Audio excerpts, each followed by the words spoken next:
What?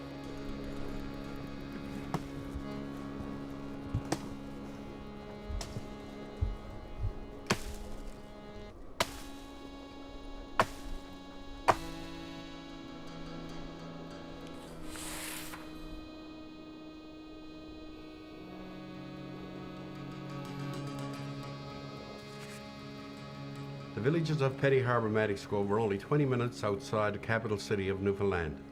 Occupied since the 16th century, Petty Harbour is a historic outport known for its dramatic surroundings and unparalleled fishing grounds.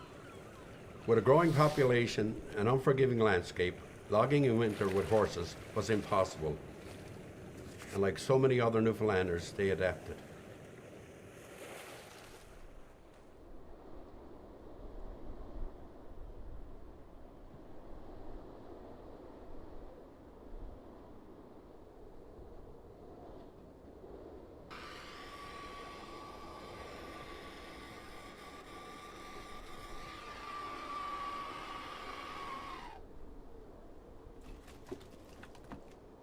In winter, all they done was cut wood. Steady build, cut wood every day, in the woods every day.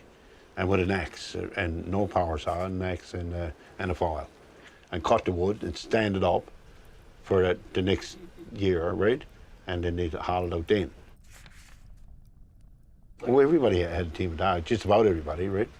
If they could afford to keep them, right? They became a very big part of it when they were for getting the wood out, like, you know, because there was horses here. Some fellas had a couple of horses, right? When there's deep snow in that, they couldn't get there, right? But when you had a good team of dogs, you could get out a lot of wood, right? And they used to be fun, actually.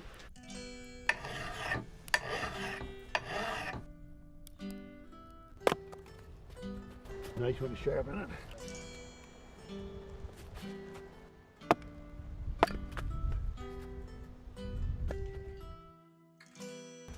My grandfather and his father and it, and they all had dogs. Well, that was a big important thing for getting the wood out, right? You know, if you didn't have a dog, you had to get it hauled out by hand. We had a dog that worked better. 3 dogs could haul out a good load of wood, right? They were really good to work. They're way different than a regular slide. A slide was slow, but with the runners on the dog head, when they're tipped off, she slides a lot better, right? There was nothing, like all on the line, anywhere handy there was wood was cut.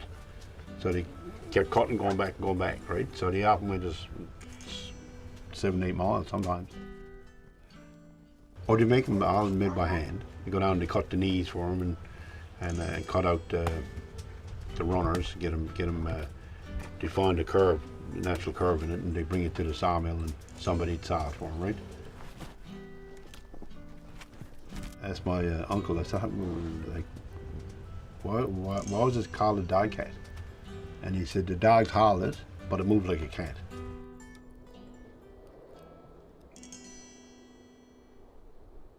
My mother and father were both born in Petty Harbour, and like 8th generation of the Whitten family and 9th of the Weir family. The family goes back into the 1800s, and the Weirs maybe back even into the 1700s. One of the things that I remember from growing up were like the sounds of Petty Harbour. You know, there was a quiet place. You could hear the sounds of people at their work, like you'd hear the hammers, the people sawing wood, and of course in the summertime the hustle and bustle of the fishery. My father did not like being in the fishing boat.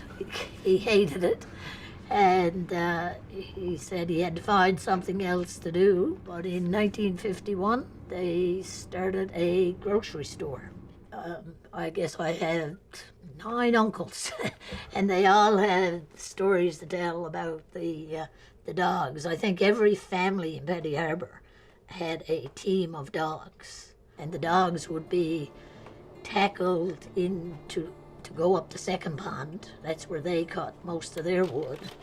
He referred to it as a Petty Harbour dog band, because he said in the morning, when all the men and the boys were harnessing and tackling the dogs, he said one dog would start howling, and then another would join in. And he said the noise was unbelievable of all the dogs. Also at night time, he said that's because most of the dogs slept under houses. You're in your bed and you'd hear the dogs howling.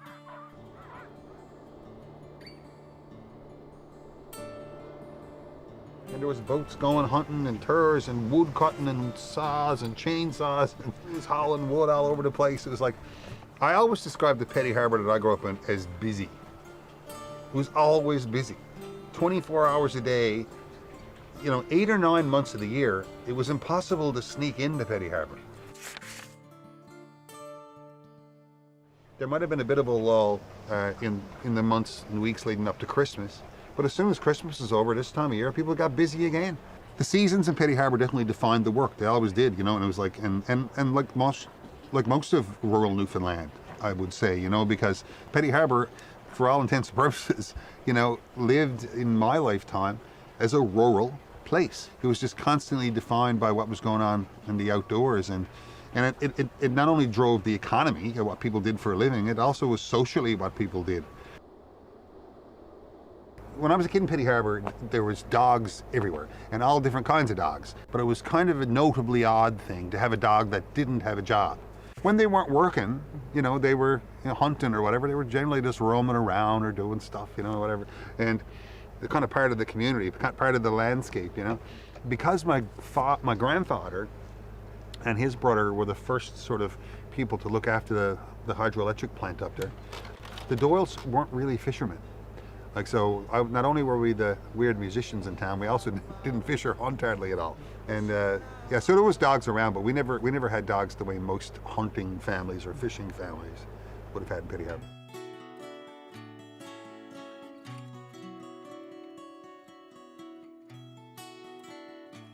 People from Petty Harbour, men from Petty Harbour, were always called Petty Harbour dogs.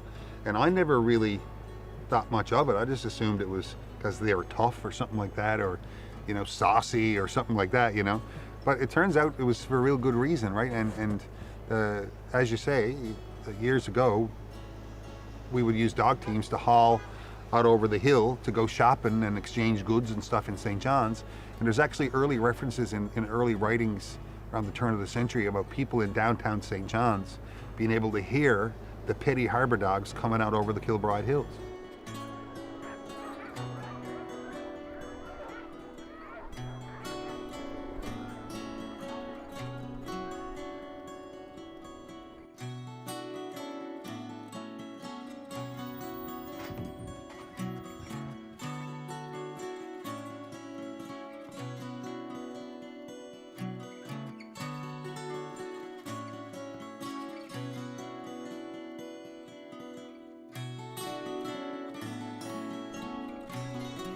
My name is Byron Ruby. We're at Ruby Lumber in the Goals, and I've been here for 44 years operating a lumber business, and I might make it to 45.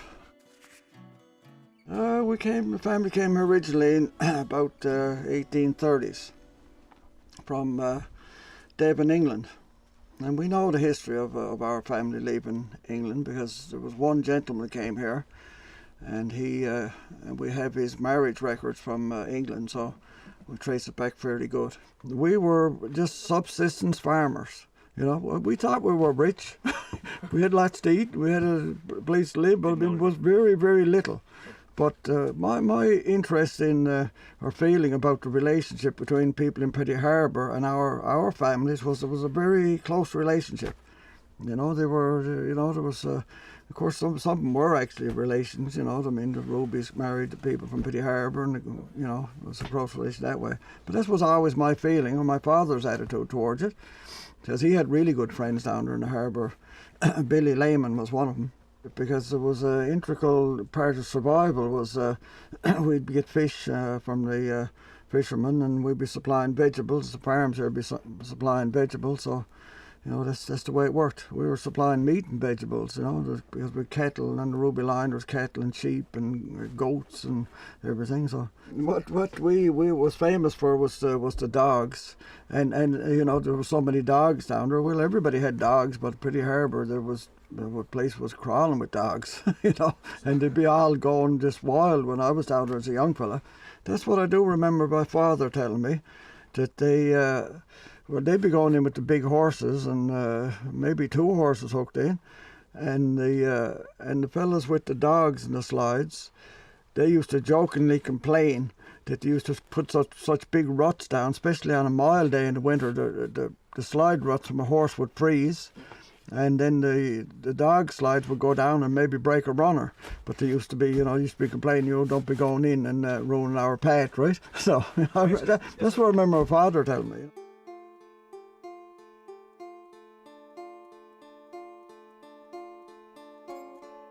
Well, I mean, I'd say they were key to getting firewood, you know, and hauling material for the stages and wharves, and as a result, they used to come right back in through where our family worked, in by Cochrane Pond. Well, at the time I was thinking, that's an awful long ways to go for firewood, because the idea with us with horses, it was a slow trip with a horse from here to Cochrane Pond, but the dogs could fly in from Petty Harbour and then load up a load of wood and be back in, you know, in no time really compared to a horse. And he used to have a big load of wood. I mean, they were, like my father told me, they were cutting little birch, but probably that's all I was in at the time. And they'd load that sled right up and away to go, right?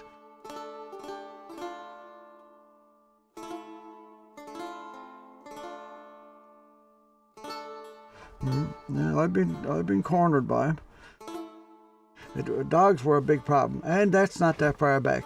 That's in the 60s. There was large packs of dogs, and they were really dangerous, because they'd have a leader, they'd get into a pack of 10 or 15 or 20, and they weren't wild dogs. They were just dogs belonged to families that were out around the yard, and then they'd get loose. And you know, I remember my father saying he killed several dogs that were on the farm threatening the animals, and he just brought the dogs back to the people. And everybody had 2 or 3 or 4 or 5 dogs, because there was beagles, and then there was water dogs, and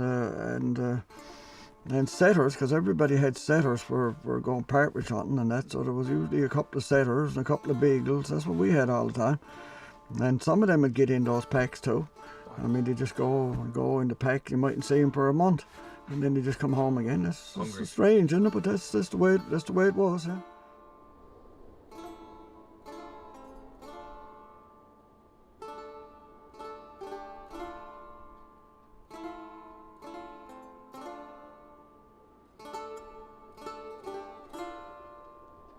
This road that Herbie's is on is the Long Run Road. So getting up to Second Pond, he said it was always a bit of a race. You know, there was always one pack out in front.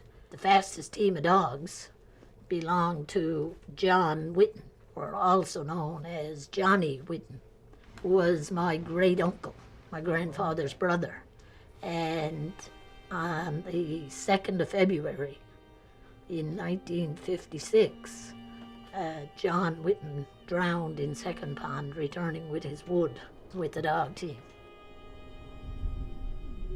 It was near the shore, but the ice broke, I guess, with the weight of the wood coming back. My mother's youngest brother told me he was one of the guys and pointed out the spot to me where they found whom I knew as Uncle John. I was a young child, but have a vague memory of him.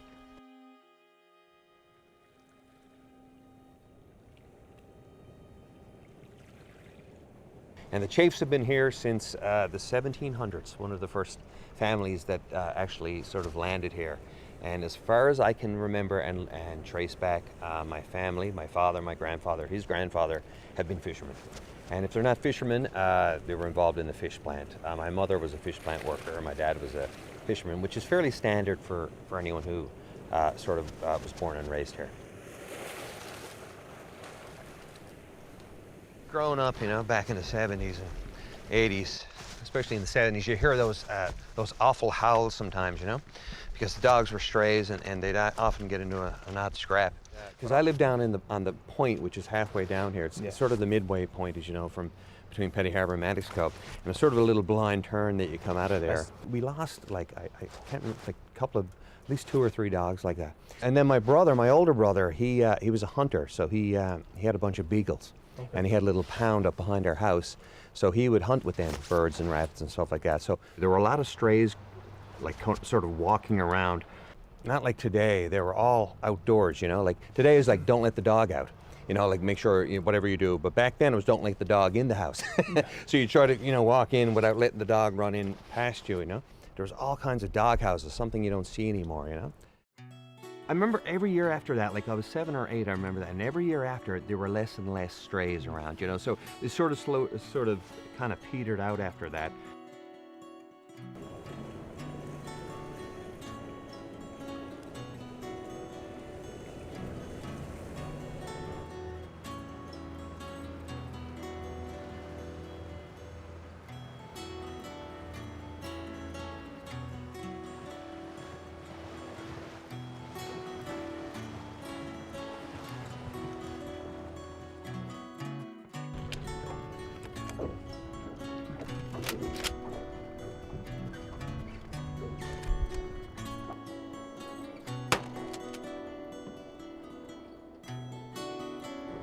My first few ducks that I ever shot was right here, right on this rock here, and I was in the winter time. I was only about, I don't know, 12 or 14 years old, 16 years old probably, right?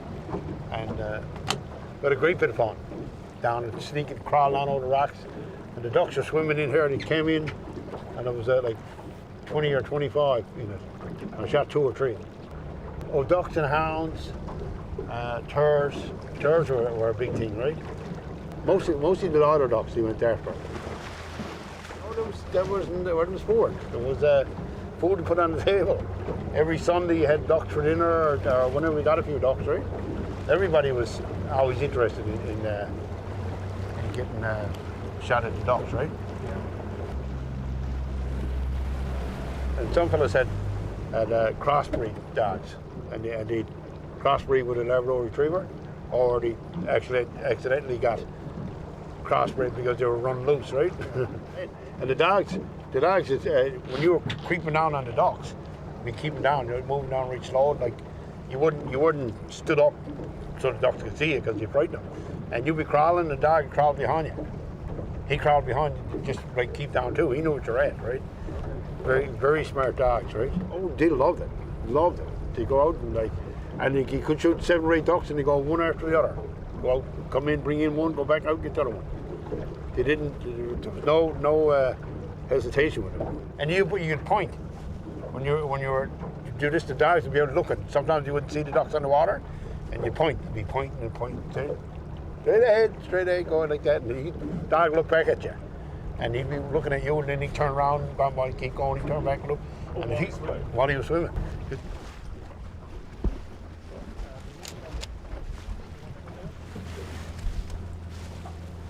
Right.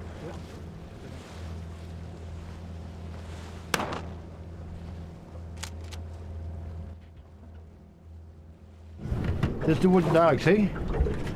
So we had this for when you're down by the shoreline, and when it was too rough for the water dogs, the wooden dog, he went all the time. All he had to do was give him a flick and he'd go. So, and you toss it, see? Oh. See, you go out again, and then you get it again. Then you hook it.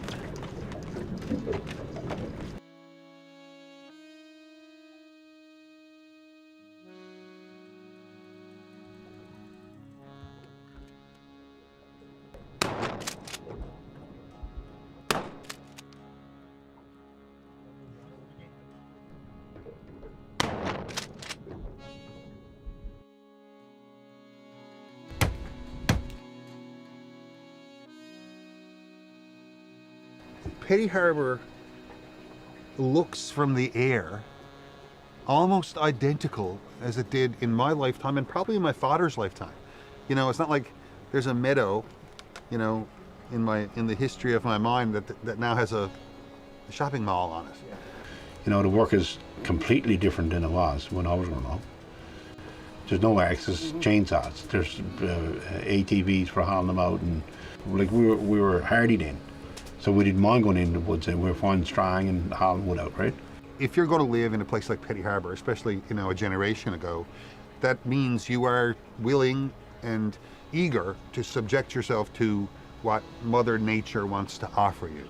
You know, but when we were doing it, was more enjoyable. Like, you know, you had more fun in it. It was like a day in the woods, and you seem to appreciate it more.